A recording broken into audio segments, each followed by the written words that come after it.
Ainda não? Vou esperar um pouquinho.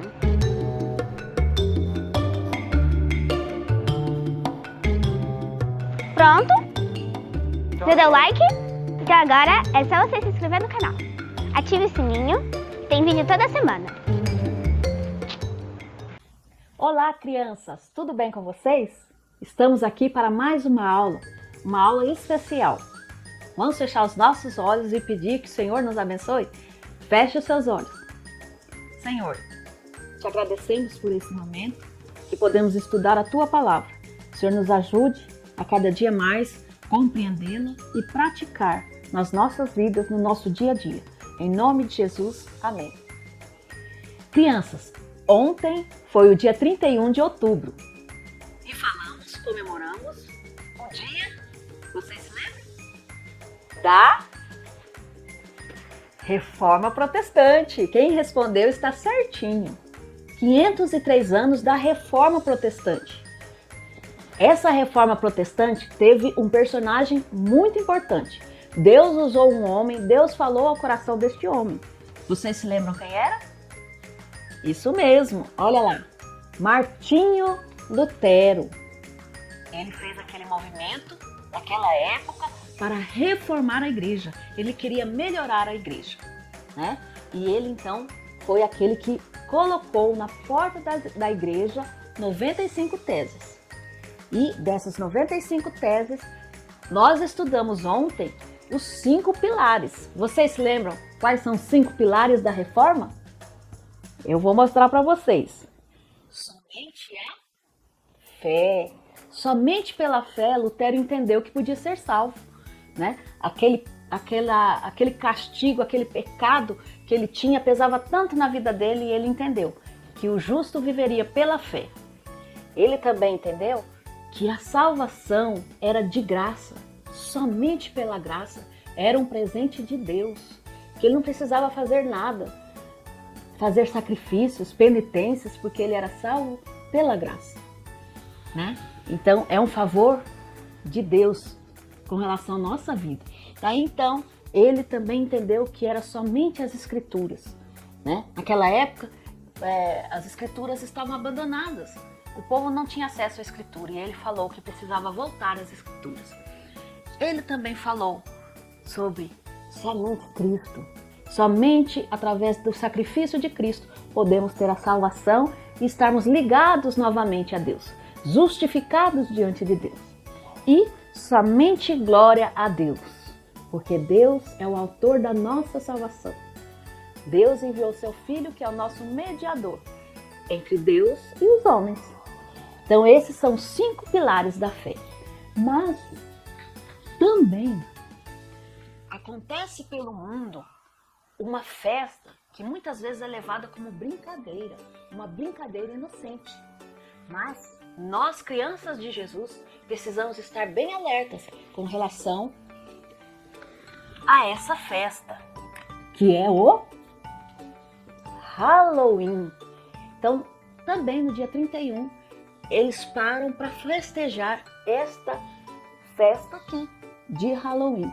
Será que essa é uma brincadeira inocente, crianças?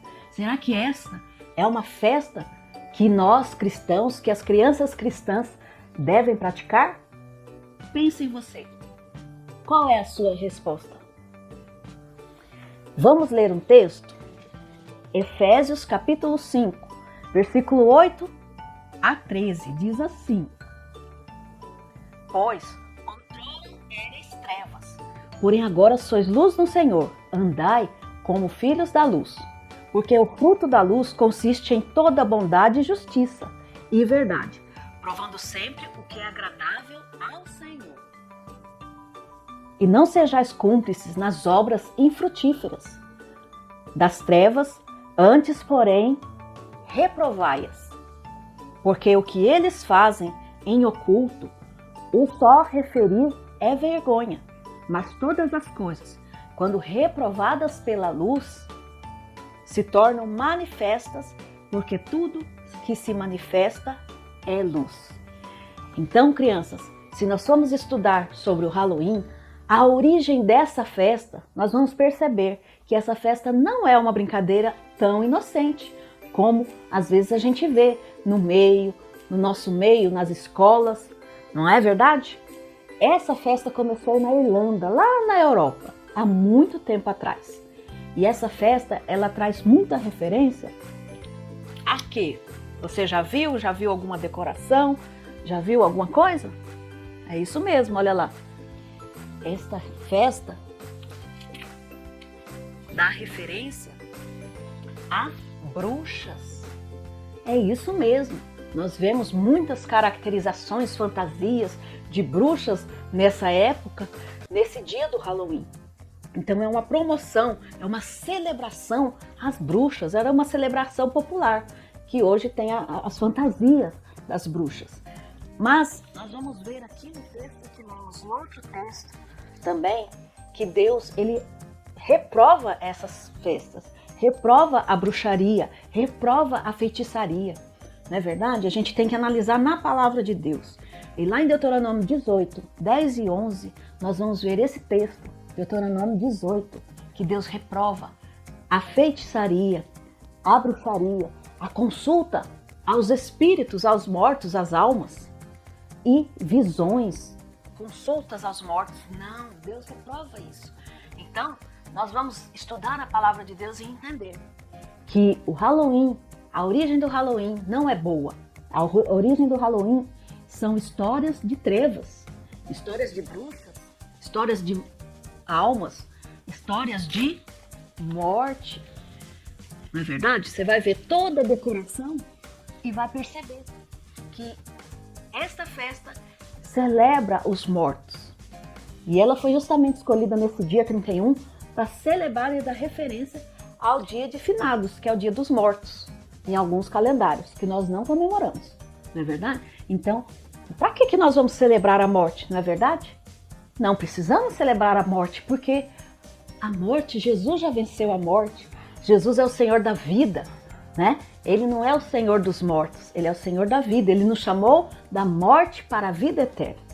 Então, vários textos vão nos mostrar isso. João 14,6 nos mostra que Jesus é o caminho, a verdade e a vida. Jesus mesmo falou dele. Eu sou o caminho, a verdade e a vida. Por que então, crianças, nós vamos comemorar o Halloween, que é uma festa que celebra os mortos? Se Jesus é a vida, Jesus é a fonte de toda a vida. Nós precisamos celebrar a vida, não é verdade? Vamos celebrar a vida, vamos louvar ao Senhor pela vida e não pela morte, pelos espíritos, como é a origem dessa festa. Outra coisa, essa festa também faz muitos incentivos, né? Assustadores, com abóboras decoradas, não é verdade? Com cores, laranjas e tudo mais. Mas se a gente for analisar e estudar a origem, nós vamos ver que são histórias de almas, de pessoas que morreram, que estão vagando por aí. Mas nós não acreditamos assim, porque a palavra de Deus que só há dois caminhos, o céu e o inferno. Aquele que tem a Jesus, ele vai viver diretamente com Deus. Se ele morre hoje, ele já está vivo com Cristo, desfrutando da vida eterna.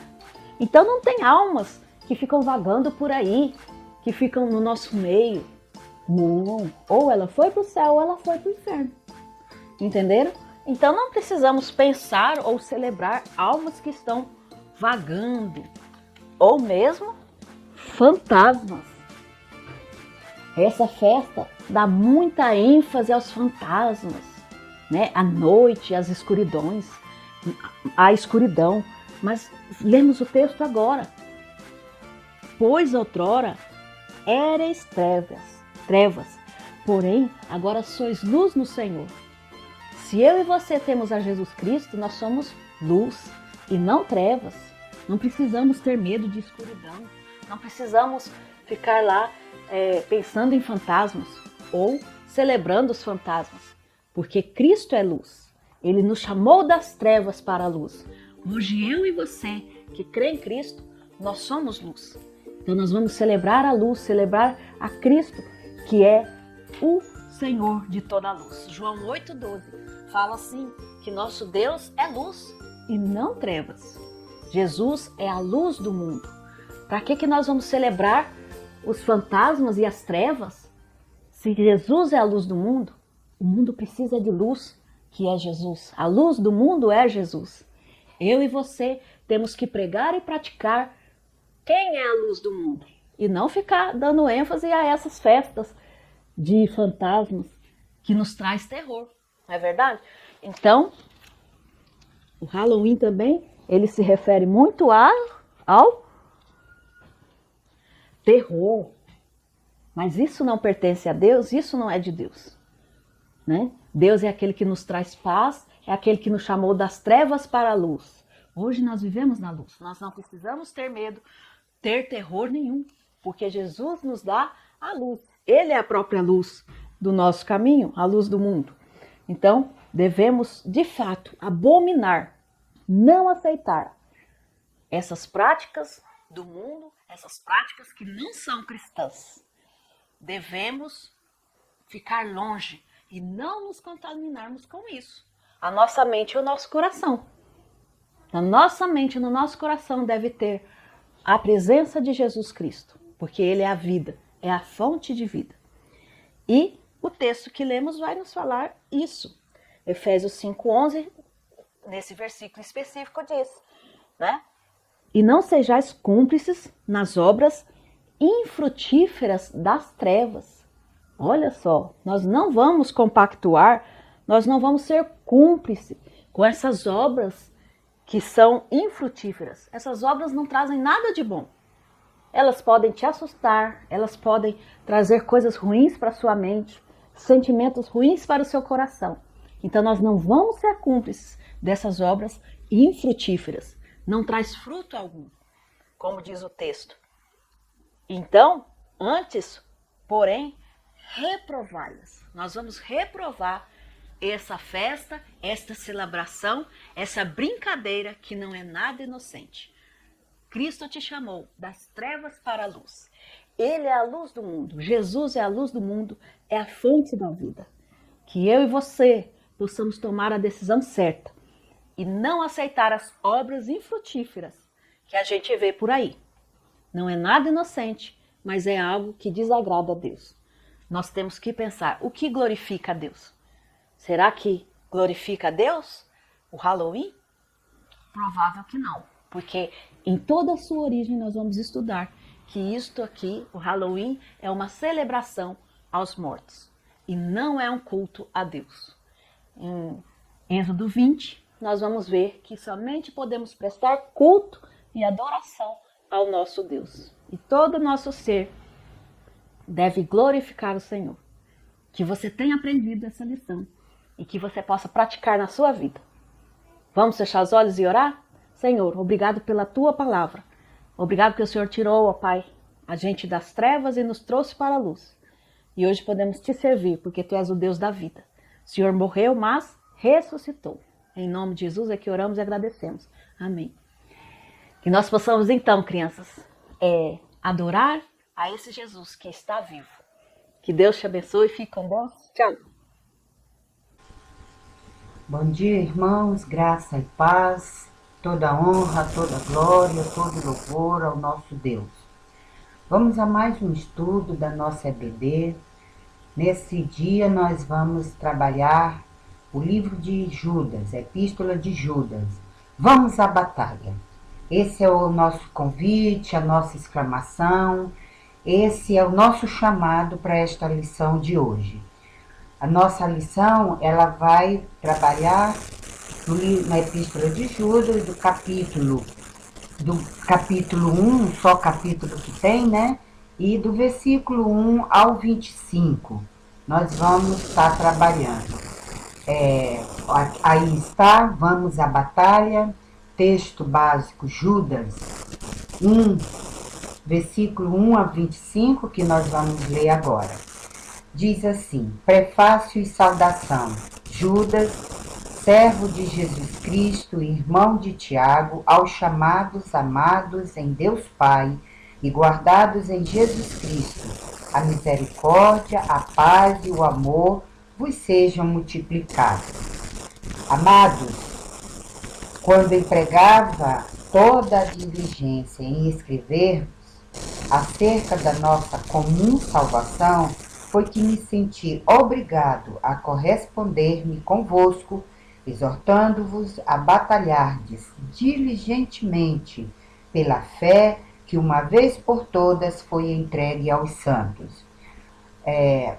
Nós temos como objetivo dessa lição, o autor da lição nos convida a focar, a perseguir esse objetivo de entender o que é combater a apostasia. O que é a apostasia? Abandono ou negação da fé.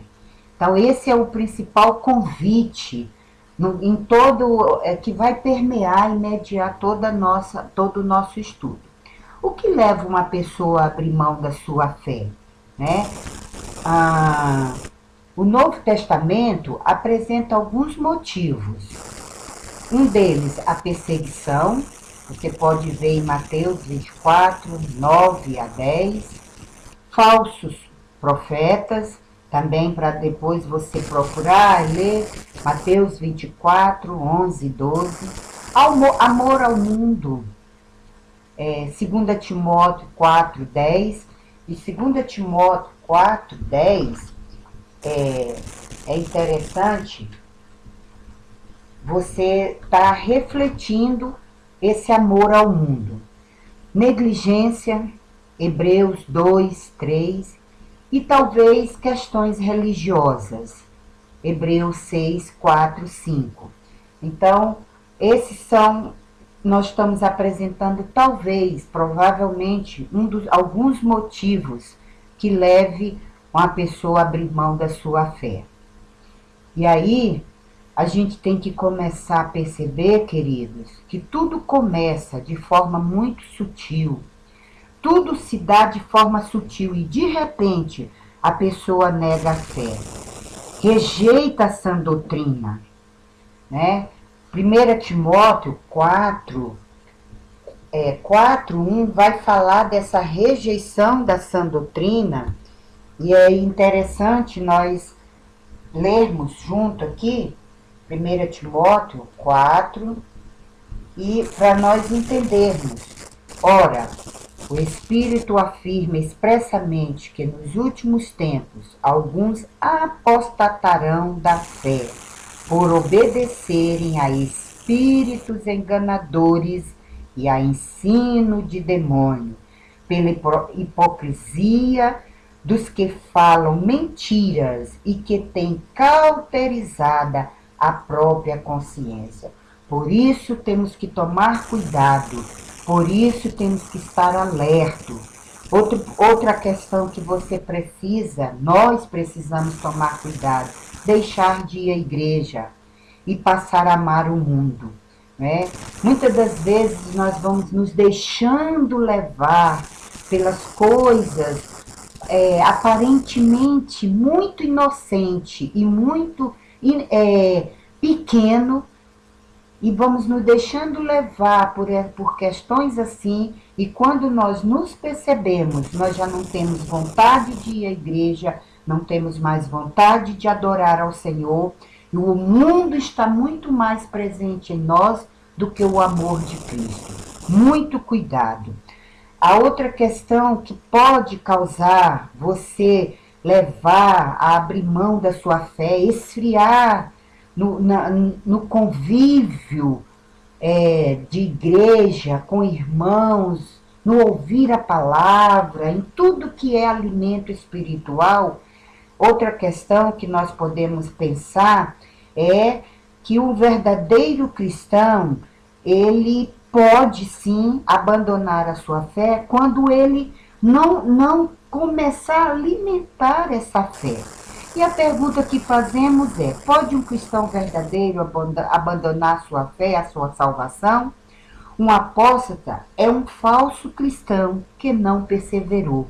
Então, quando você começar a não perseverar, a não buscar a presença do Senhor, tanto você como eu, nós precisamos tomar cuidado, porque o mundo vai nos apresentar muitos falsos profetas, muitos ensinos enganadores. E aí nós precisamos tomar cuidado com a apostasia. Tomar cuidado para não apostatarmos da nossa fé, porque nós somos aqueles que fomos comprados e lavados pelo sangue de Cristo, né? A carta de Judas, ela foi escrita para convocar a igreja a defender a fé e combater a apostasia. Judas tem essa preocupação, basta nós vermos quando no versículo 3, né, ele começa dizendo: amados, quando empregava toda diligência em escrever-vos acerca da nossa comum salvação, foi que me senti obrigado a corresponder-me convosco, exortando-vos a batalhardes diligentemente pela fé que uma vez por todas foi entregue aos santos. Então, a carta de Judas, nós vamos ver em toda a discussão da lição que ele tem essa preocupação de nos chamar, de nos convocar a ficar atento, a entender que nós precisamos defender e combater a nossa fé contra a apostasia, né? E nisso tudo nós vamos entendendo e vamos continuar lendo quando ele vai dizer para nós que nós precisamos estar atentos a essas questões. Então continuando, vamos lá. Quem que é o remetente da carta? Judas. E quem era esse homem? Quem era Judas que nós estamos falando aqui? Judas, veja como ele começa o versículo 1, ele começa a carta, ele diz assim: Judas, servo de Jesus Cristo e irmão de Tiago. Aí ele está se apresentando. Esse Judas que nós estamos aqui estudando, essa carta, é aquele que é meio irmão de Jesus, né? Judas, ele começa dizendo: servo de Jesus Cristo e irmão de Tiago, aos chamados, amados em Deus Pai e guardados em Jesus Cristo, a misericórdia, a paz e o amor vos seja multiplicado. Então, quem é Judas, o remetente dessa carta? Judas é um dos irmãos de Jesus, ao qual um daqueles que não creram nele durante o seu ministério, mas que foram convertidos após a sua ressurreição. Você pode ver isso depois em Atos 1,14. Por isso, Judas diz que é servo de Jesus e irmão de Tiago. Então, quem é que está falando para nós? É alguém que serviu a Jesus, é alguém que se converteu a Jesus. É essa pessoa que pode nos falar desse amor de Jesus. E aí é Judas que nos convoca a defender a nossa fé. Por isso é interessante nós atentarmos quando ele diz servo de Jesus, né? Ele se coloca como servo. E para quem que Judas está escrevendo essa carta? É interessante que não tem um endereço, vamos dizer, com um nome próprio. Mas, ao mesmo tempo, nós podemos colocar o nosso nome aqui. Porque ele diz assim, aos amados, aos chamados, eu e você fomos amados e somos chamados para termos uma fé genuína, para termos uma fé comum, para termos um espírito de adorador. Aos chamados, os destinatários é todos aos que foram chamados e amados em Deus Pai, não somente chamados, mas amados, mas também guardados em Jesus Cristo. Esse é o nosso chamado, aos chamados, aos amados, guardados em Jesus Cristo. E aí nós vamos ver que se nós fomos chamados a sermos soldados de Cristo. Nós fomos chamados para um exército, o exército de Deus. Nós não fomos chamados, irmãos e irmãs, para ficar apenas decorando um banco. Nós não fomos chamados apenas para ser como um vaso sem utilidade num canto.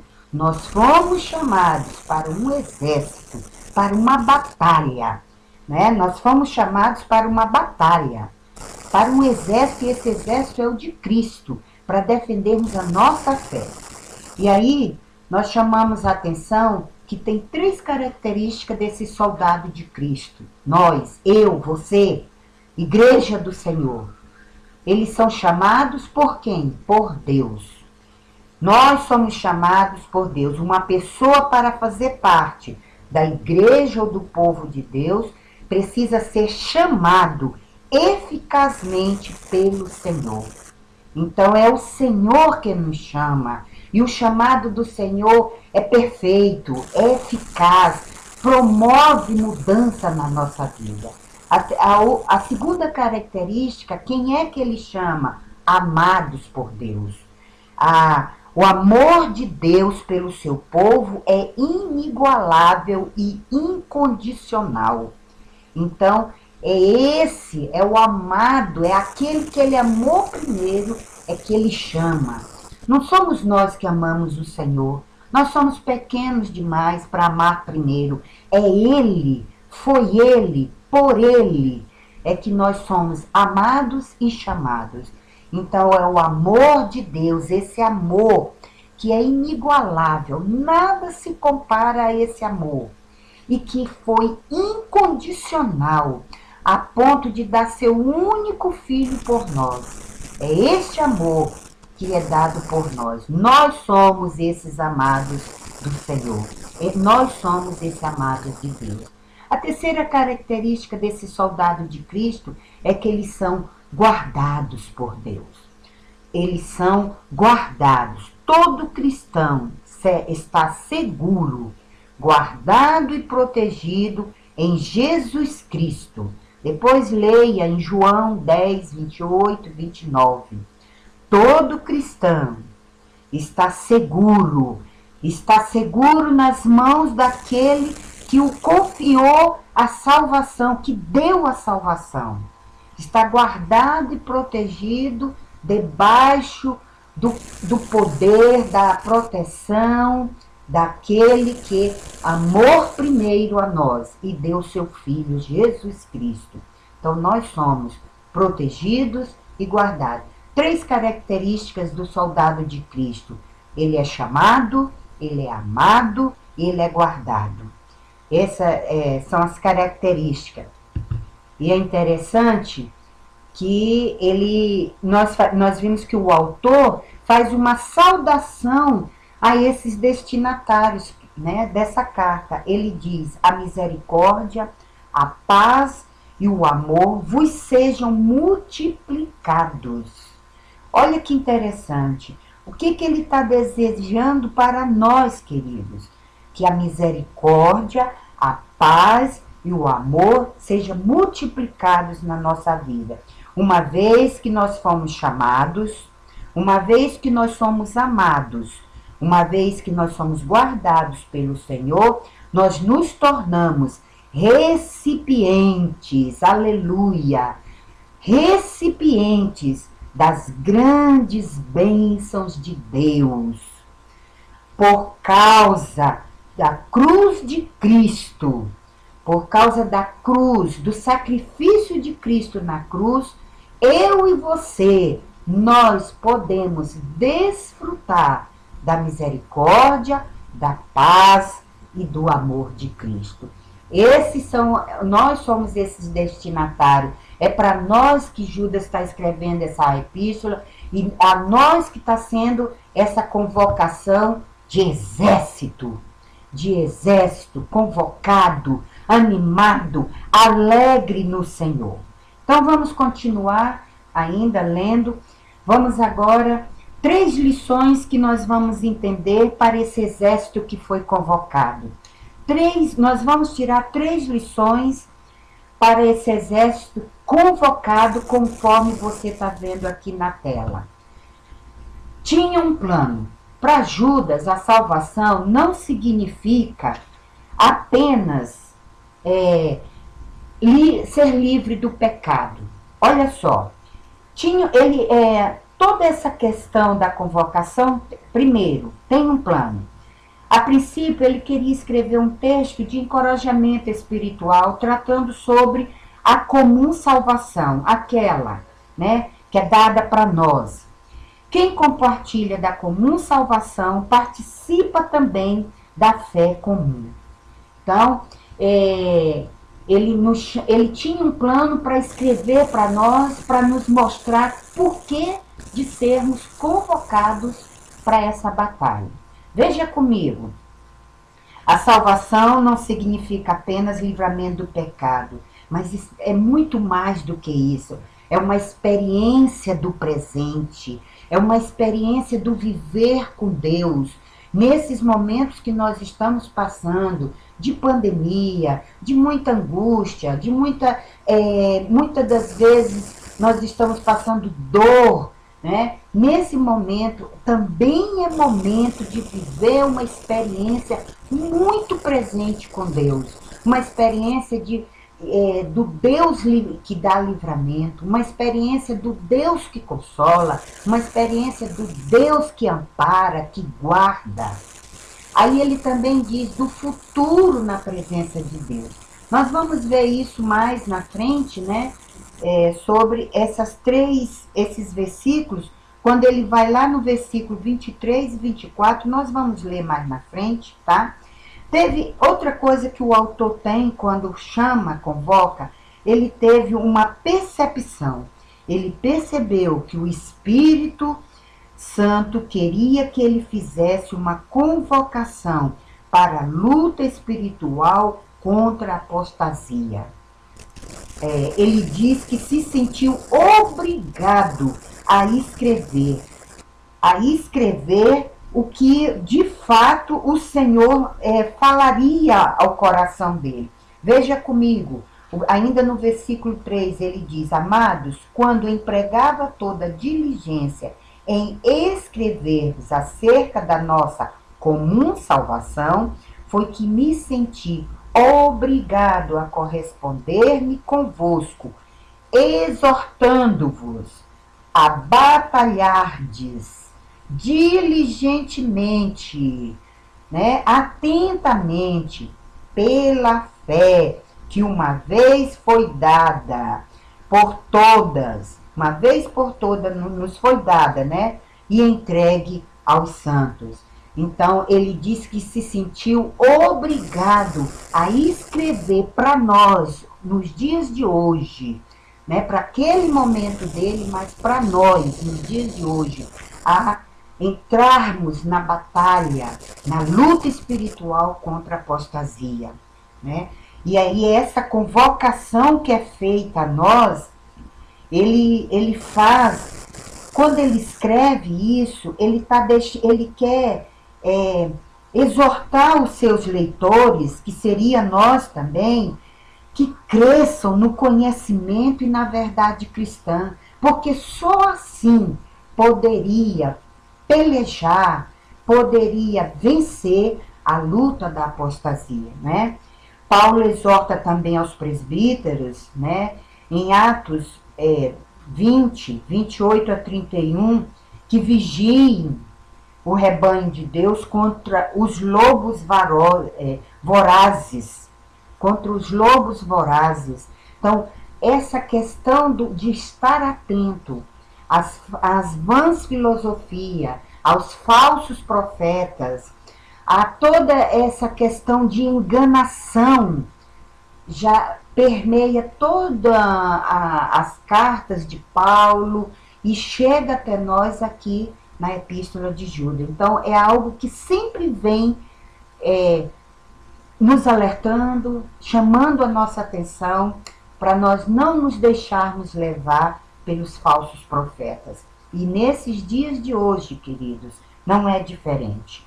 Outra questão do exército, ele faz uma convocação. Há 3 aspectos importantes nessa convocação. Olha só comigo. Primeiro, ele convoca quanto à batalha. Ele faz uma convocação quanto à batalha. Quando ele chama para essa batalha, certamente ele não está nos chamando para uma brigazinha à toa bem ali na esquina. Ele está nos chamando para algo muito sério, ele está nos chamando para algo que é em defesa da fé. É uma guerra custosa, ou seja, cara, laboriosa, né?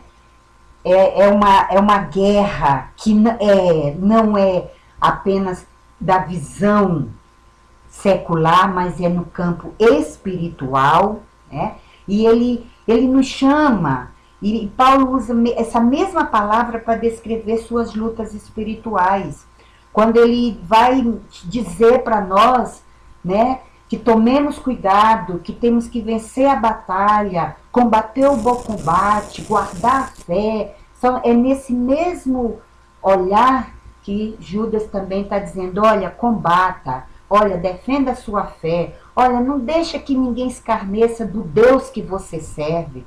Muitas das vezes, queridos, onde nós estamos trabalhando, onde nós estamos estudando, se levanta um contra nós querendo brincar com o Deus que nós servimos, querendo brincar com a nossa fé, ou muitas das vezes querendo fazer desdenho daquilo que nós acreditamos. E aqui fica um alerta, né? Podemos dizer um conselho, um alerta. Não deixe que ninguém desdenhe, ninguém zombe da sua fé. Defenda a fé genuína que você tem da palavra e na palavra de Deus. Defenda, né? A segunda coisa importante, o aspecto importante nessa convocação é quanto à causa da batalha. Não é uma causa qualquer, não é uma causa qualquer. A causa da batalha é pela fé. É pela fé. O significado de fé aqui é um conjunto ou um corpo de doutrina. Paulo usa essa palavra, sã doutrina, isto é, o ensino do evangelho na pureza e na simplicidade como se apresenta na Bíblia. Aqui estão algumas referências para depois você ir lá e confirmar, tá? Então, não é uma causa qualquer, não é uma causa pequena, é uma causa grande, é por algo honroso, é por algo eterno que é a nossa fé.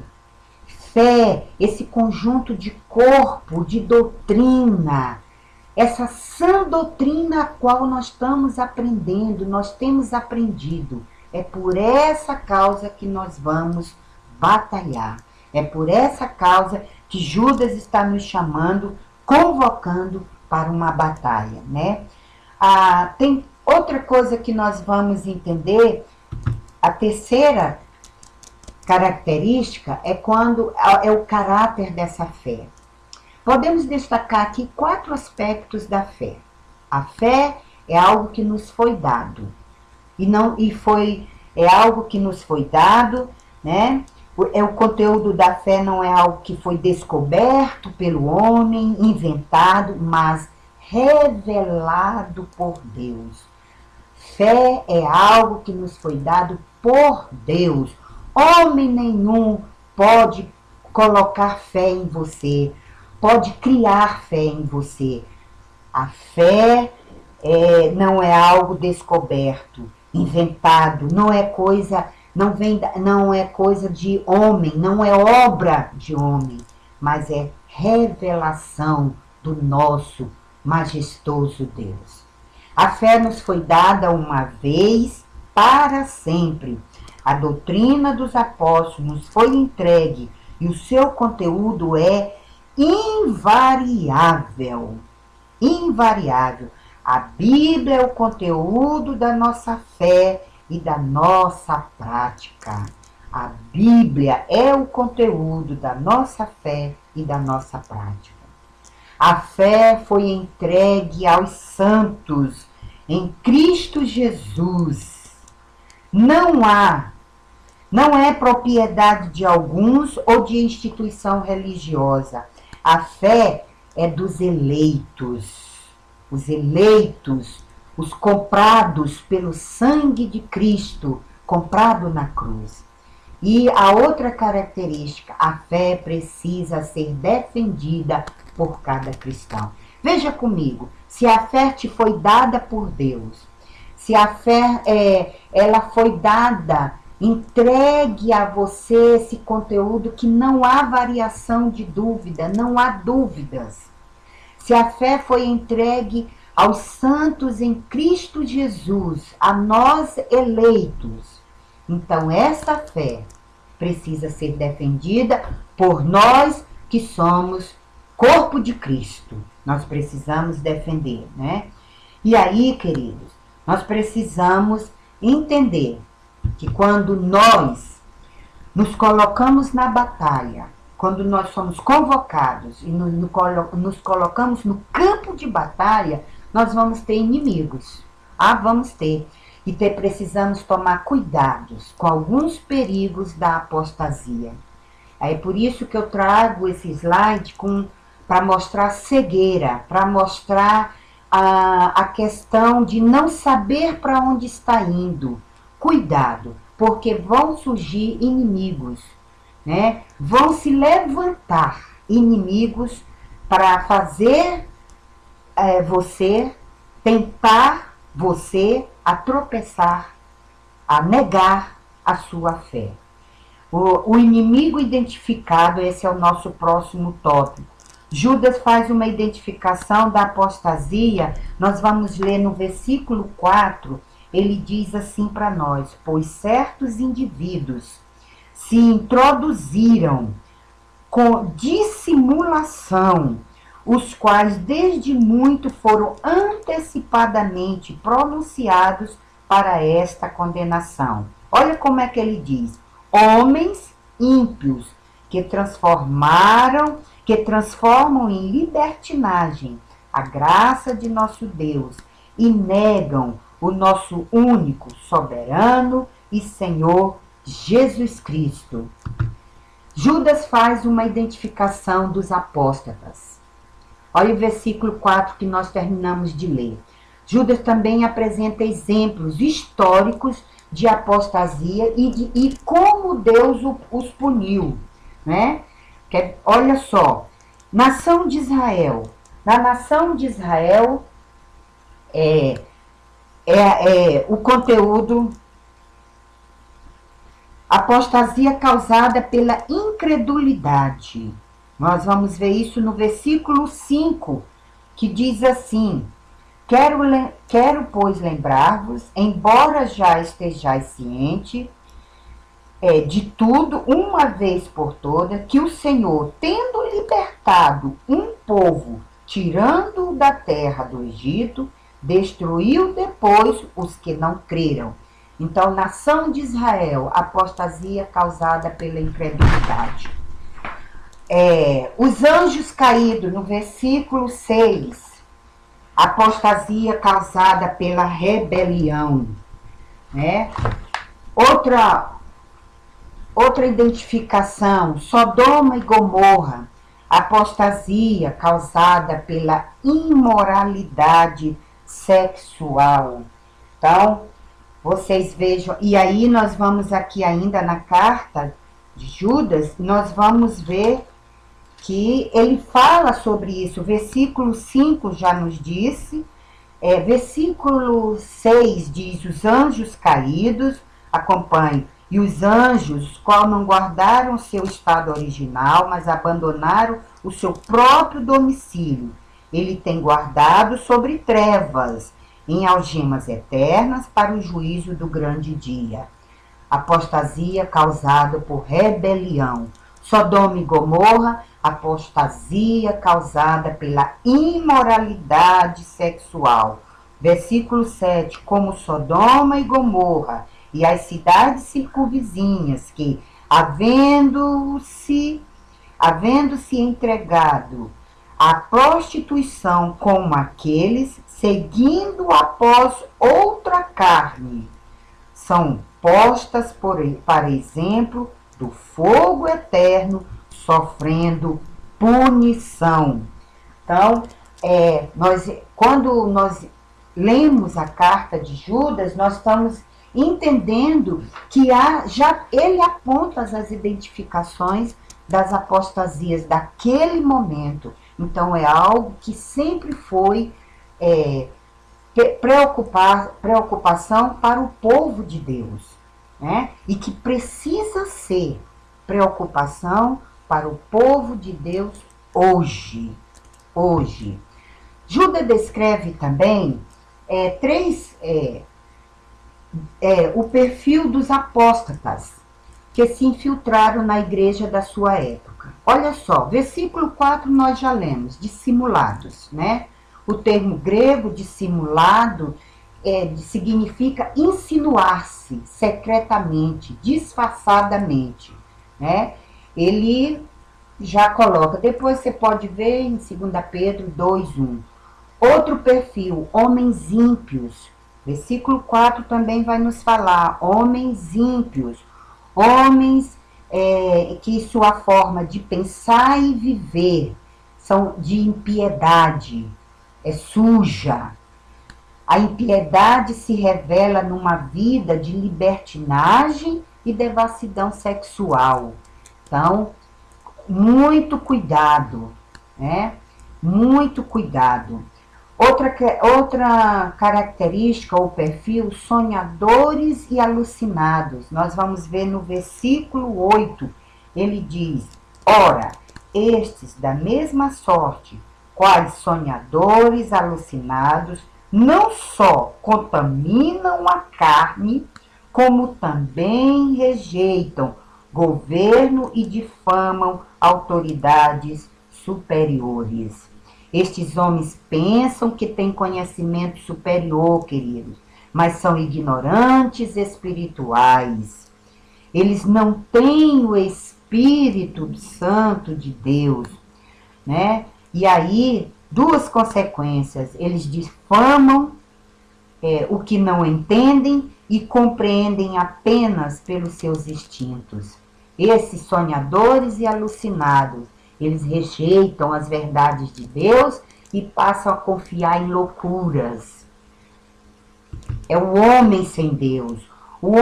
Outro perfil, é um homem sem entendimento. Esse é o perfil daqueles que são apóstatas. Esses homens pensam que têm conhecimento superior, mas são ignorantes espirituais. Eles não têm o Espírito de Deus, né? E são perigosos, são sem entendimentos, são homens sem entendimentos. O quinto perfil, Judas usa 6 metáforas para descrever esses apóstolos. E aí nós vamos ver, ele fala, está em Judas 12, versículo 12 e o versículo 13. Vamos acompanhar aqui. O 12 e o 13 diz assim, estes homens são como rochas submersas em vossas festas de fraternidade, banqueando-se juntos sem qualquer recato, pastores que a si mesmos se apacentam, nuvens sem água impelidas pelos ventos, árvores em plena estação dos frutos, destes desprovidos, duplamente mortas e desgarradas. Então, o que ele chama atenção? Como é que ele faz essa metáfora? Rochas submersas, ameaças ocultas. Pastores egoístas, só pensam em si mesmo, né? Nuvens sem água, ou seja, promessas frustradas. Árvores mortas, conforme estão dizendo, como diz em Mateus 7,16, árvore que não dá fruto, é vida sem fruto. Ondas bravias externam sujeiras, estrelas errantes, seu destino são as trevas, Então, Judas usa essa metáfora para mostrar bem, descrever bem o perfil dessas pessoas que querem nos enganar e que apostam da fé. Então, cuidado, porque é interessante como ele coloca, e veja bem como ele diz assim, olha, só pensam em si, eles externam sujeiras, a vida deles não tem fruto para a eternidade, as promessas deles são frustradas, são passageiras. Normalmente eles só pensam em si, querem tirar proveito de tudo. E finalmente, o destino deles são as trevas. Então, olha que cuidados que o Judas está trazendo para nós ficarmos alertas a esse sentido, né? E aí ele diz também que existem homens interesseiros. Judas 16, vamos ler, diz assim, os tais são murmuradores, são descontentes, andando segundo as suas paixões. A sua boca vive propalando grandes arrogância. São aduladores dos outros por motivos interesseiros. O falso mestre, ele dá a impressão de que quer ajudar, mas o seu objetivo é satisfazer apenas as suas necessidades. Cuidado, as suas necessidades. O falso mestre, eu vou ler de novo, vou falar de novo para você. Ele dá a impressão de que quer ajudar, mas o seu objetivo é satisfazer apenas as suas necessidades. E aí é interessante que ele destaca dois, né? Ele faz dois destaques. Primeiro, eles são murmuradores e descontentes, levando outros a agirem da mesma forma. Normalmente, eles são murmuradores, eles nunca estão contentes e têm contentamento com o que tem, com o que vive. E normalmente, eles vão contaminando outros a agirem da mesma forma. Outra questão que é levantada para esses homens interesseiros que Judas está chamando a atenção, esses falsos mestres, é que normalmente eles são bajuladores com motivos desonestos. Existe um porquê, ele vai atrás porque ele tem um motivo, e o motivo não honra a Deus. Normalmente o motivo não é para honrar a Deus, é desonesto, é perverso. Cuidado! Soldado que está na batalha tem que tomar cuidado com essas questões dos falsos mestres. Judas ainda completa, ele ainda completa e diz, no último tempo haverá escarnecedores, andando segundo as suas ímpias paixões. São estes os que promovem divisões sensuais que não têm o Espírito. Olha que Judas chama a atenção para nós que esses homens não têm o Espírito Santo do Senhor. Não têm. E olha, ele diz, nos últimos tempos haverá, e já chegou. Nós estamos vivendo isso, queridos. Nós temos visto homens, mulheres, que em nome da fé têm escarnecido, que em nome da fé têm cometido questões que desagradam, odiosas a Deus. Então, nós precisamos tomar muito cuidado. Essa alerta que Judas faz para nós é muito preciosa para nós, essas alertas que ele está nos fazendo dos dias de hoje, levando a nós a entendermos que nós estamos numa batalha, que nós precisamos ser soldados atentos, para que a gente possa vencer essa batalha e não venha esmorecer da nossa fé, né? E aí, nós chegamos no último ponto. Já que nós entendemos que de tudo isso, da apostasia, que Judas chama a nossa atenção, né, para os falsos, como é que eles são, o perfil que ele tem, e aí vem a pergunta para nós. Então, como sobreviver em tempos de apostasia? Como não negar a nossa fé em tempos que tudo conduz para que isso aconteça? Em tempos onde uma sociedade individualista, onde uma sociedade egoísta, onde uma sociedade cruel, que a Bíblia diz para nós que jaz no maligno, nos leva para esse caminho, quer apontar para esse caminho. Como sobreviver em tempos de apostasias? E aí nós temos a resposta na Bíblia também. Vamos continuar. O versículo 17 diz para nós assim: vós, porém, aí aqui Judas já começa a nos dar um alerta. Até então ele estava nos alertando e nos mostrando os perigos e mostrando quem são eles. Agora ele diz para nós: olha, mas vocês têm um Deus que zela, que cuida de vocês. Então vamos lá, versículo 17 diz assim: vós, porém, amados, lembrai-vos das palavras anteriormente proferidas pelos apóstolos de nosso Senhor Jesus Cristo, os quais vos diziam: no último tempo haverá escarnecedores, andando segundo as suas ímpias paixões. São estes que promovem divisões sensuais que não têm o Espírito. Vós, porém, amados, edificando-vos na vossa fé santíssima, orando no Espírito Santo, guardai-vos no amor de Deus, esperando a misericórdia de nosso Senhor Jesus Cristo para a vida eterna.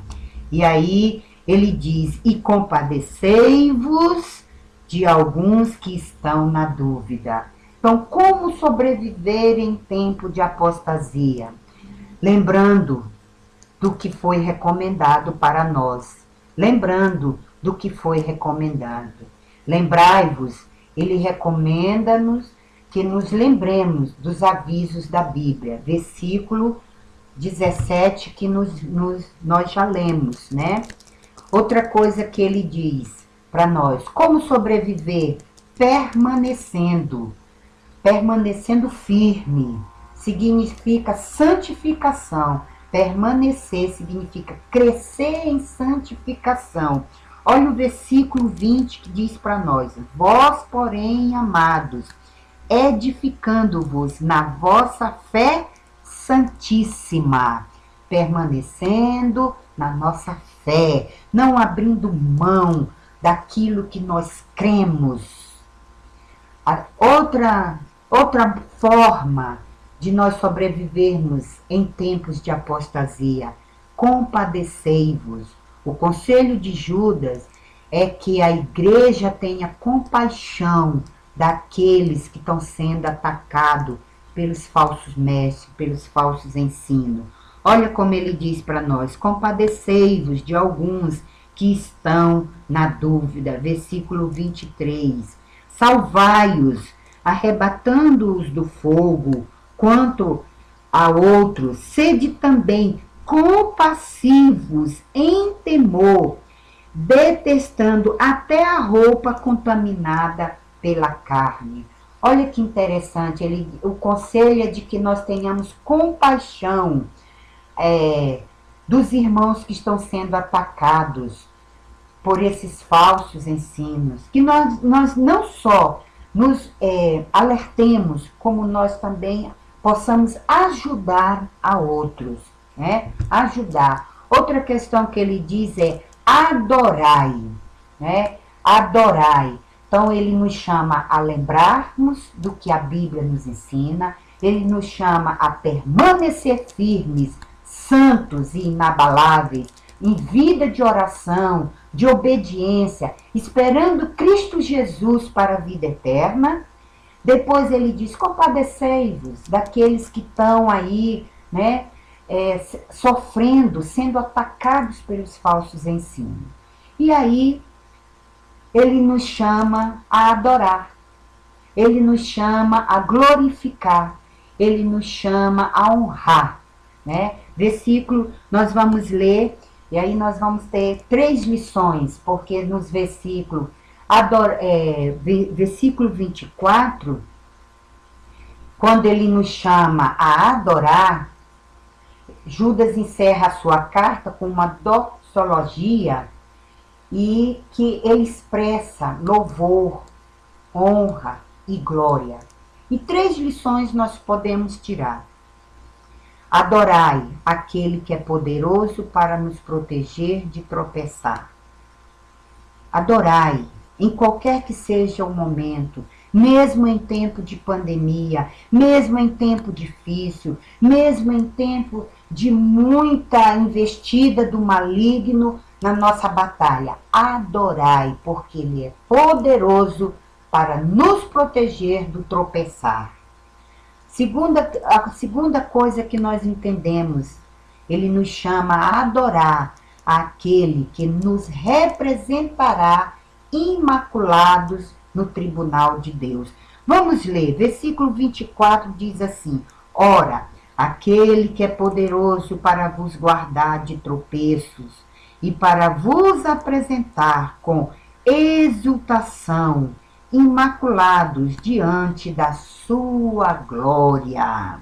Ao único Deus, nosso Salvador, mediante Jesus Cristo, Senhor nosso, glória, majestade, império e soberania, antes de todas as eras, e agora e por todos os séculos. Amém.